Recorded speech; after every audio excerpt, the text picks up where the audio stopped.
মুন্সিগঞ্জের সিরাজদিখানের দুই দোকানিকে ৭,০০০ টাকা জরিমানা করেছে জাতীয় ভোক্তা অধিকার সংরক্ষণ অধিদপ্তর। সোমবার দুপুর ১২টা থেকে দুপুর ১টা পর্যন্ত সিরাজদিখান বাজারে অভিযান চালান জাতীয় ভোক্তা অধিকার সংরক্ষণ অধিদপ্তর জেলা কার্যালয়ের সহকারী পরিচালক আসিফ আল আজাদ।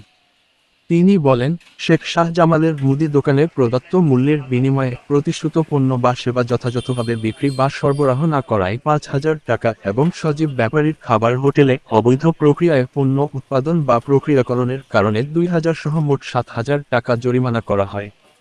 এ সময় উপস্থিত ছিলেন উপজেলা স্যানিটারি পরিদর্শক শাহ আলম মিয়া, সিরাজদিখান প্রেস ক্লাবের সাধারণ সম্পাদক আবদুল্লাহ আল মাসুদ, সিরাজদিখান থানার এএসআই ফরহাদ আলী।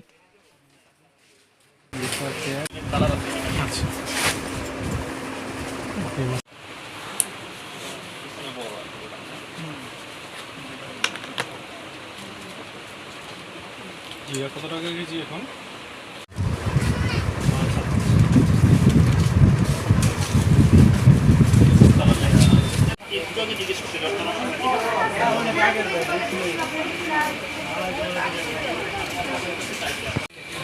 ভবিষ্যতে আর কখনো জরিমানা হবে না। জি না, ভবিষ্যতে আর আমি এটা